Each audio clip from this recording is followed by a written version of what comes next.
Hi again. Last time I spoke to you, I think I was talking about my love of fishing, or should I say my earlier love of fishing before golf came along. And part of that journey of fishing was actually learning how to tie the various lures and flies that a fly fisherman uses. I've got a selection right here in front of me. These are some of the more flashy lures that one would use in a reservoir or something like that to attract a rainbow trout.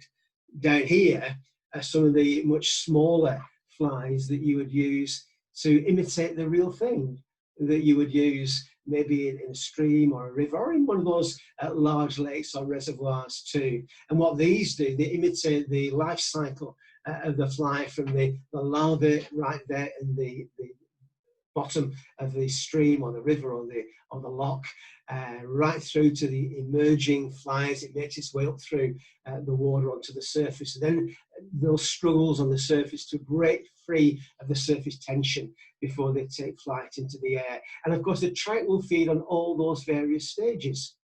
And the fly fisherman's job is to present exactly the right kind of lure, fly, imitation at exactly the right time in the right place to attract that wily trout. And there's nothing quite like it. I've enjoyed many a day's fishing throughout my life. Of course, what we're talking about is temptation, isn't it? The fisherman's job is to tempt the fish to take a bite of something that's not in its best interests. And because, of course, each hook, well, in the days when I was tying flies, and most of these have a barb attached to them, once you're on, you can't get off. Nowadays, things have changed, and it's a lot more humane. The barbs have gone. If I was to use any of these flies, I'd have to nip down the barb to remove its effectiveness and use what we call a barbless hook. But nonetheless, once you're hooked, you're still hooked. And it's only the fishermen who will probably get you off that at some point.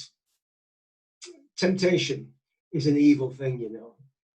And there's lots of temptation around us. The world's full of it. And we can easily be led astray and tempted by things that actually we've discovered, haven't we? They never ever provide what they say.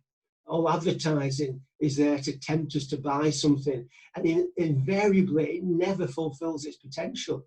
It always leaves us wanting more because it's an imitation of the real thing.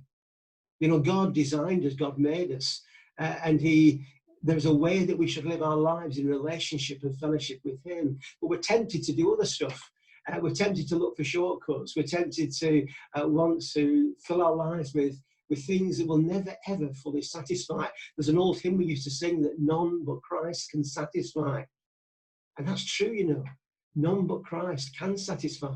He said, I am the way, the truth, and the life. He gave His life that we might have life in all its fullness. And yet we're tempted away to follow other stuff.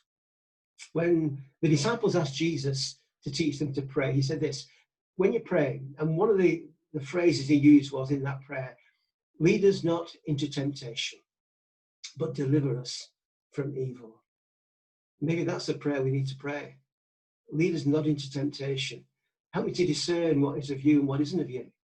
Set me free from the things that have ensnared me, that have snarled up my life, that's holding me back. And set me free to serve you, to find fulfillment in the life that you created and gave to me. Lead us not into temptation. Deliver us from evil.